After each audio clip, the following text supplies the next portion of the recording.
biar tidak ada kekhawatiran bahwa dana BOS itu memang digunakan untuk hal-hal itu. Nah, termasuk PPDB. PPDB juga dapat dibiayai dalam hal mana? Untuk pengurusan administrasi. Jangan belanja yang tidak ada di RKS. Ya, seperti itu. Tolong optimalisasi penggunaan dana BOS untuk kegiatan hal-hal yang sangat urgen dilakukan di masa pandemi ini.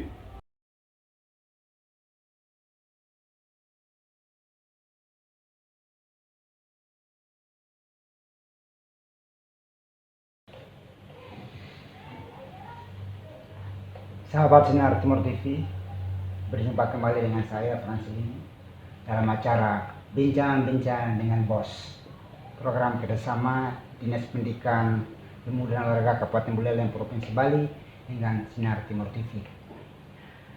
Pada edisi sebelumnya kami telah berbincang-bincang banyak tentang kebijakan pemanfaatan dana BOS dengan Bapak Kepala Dinas Pendidikan Pemuda dan Olahraga Kabupaten Buleleng, Bapak Imade Astike.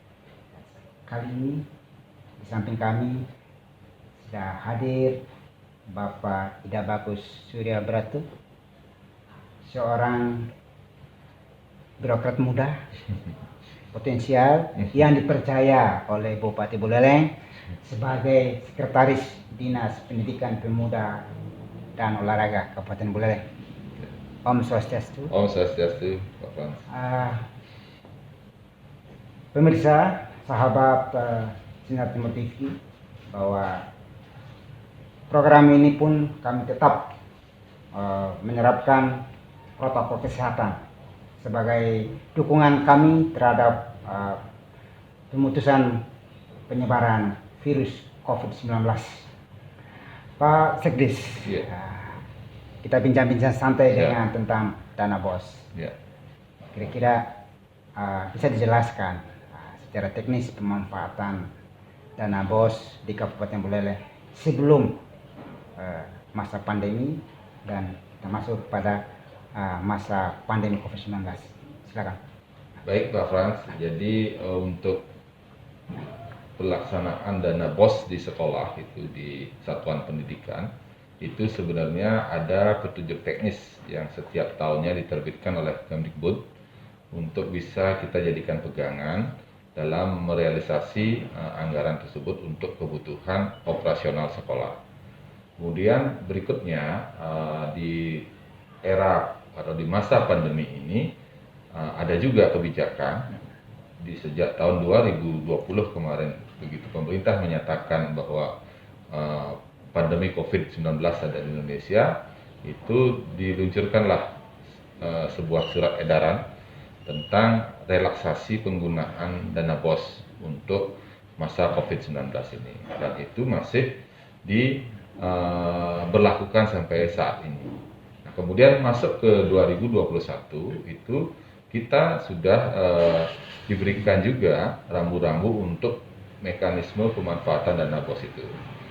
Khusus untuk tahun 2021 itu kita tetap mengacu pada fleksibilitas penggunaan porsi anggaran BOS ini, itu berdasarkan Permendikbud 6 2021 itu ada beberapa item-item yang diatur di sana untuk penggunaan dana BOS. Dan di sana sudah sangat dijelaskan bahwa penggunaan dana BOS secara teknis itu bisa dimanfaatkan untuk 50% itu pembayaran honor guru. Jadi seperti itu. Jadi sisanya itu diatur untuk pemenuhan kebutuhan. Nah, di sini juga di tahun ini kita merasa bersyukur sekali karena ada peningkatan nilai juga dari dana BOS yang diterima di satuan pendidikan jenjang SD maupun SMP di Kabupaten Buleleng. Penambahan BOS itu kira-kira berapa persen dari yang tahun sebelumnya? Sekitar hampir 20%. Ya, cukup besar ya. Cukup besar. Ya. Jadi awalnya yang menerima 900 jadi 1.300.000, kemudian yang awalnya 800 menjadi 1 juta. Ini sangat berpengaruh terhadap pembiayaan operasional di sektor pendidikan. Namun perlu juga kita ketahui bahwa dana BOS itu adalah bantuan operasional sekolah untuk memenuhi belanja operasional sekolah. Jadi kebutuhan minimal lah Minimal, sudah bisa dipenuhi melalui dana BOS. Hal-hal itu sudah diatur pemanfaatannya seperti apa, dan ada juga larangan-larangan yang harus dihindari agar kita tidak salah melangkah untuk merealisasikan dana BOS tersebut seperti itu. Kalau relaksasinya dalam rangkaian dalam masa pandemi ini sasarannya apa aja?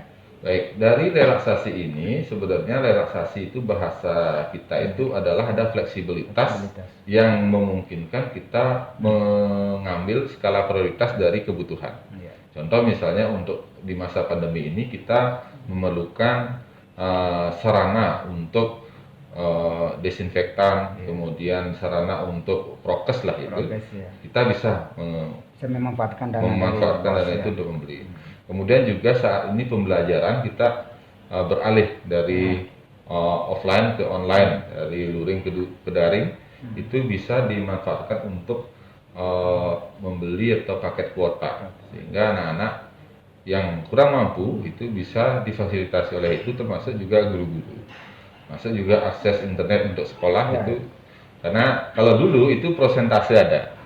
Diberikan prosentase berapa untuk bisa bayar belanja pegawai, belanja operasional lain itu di prosentase. Nah sekarang itu tidak, kembali ke sekolah, sehingga terjadi perbedaan antara satu sekolah dengan sekolah lain untuk memporsikan masing-masing belanja.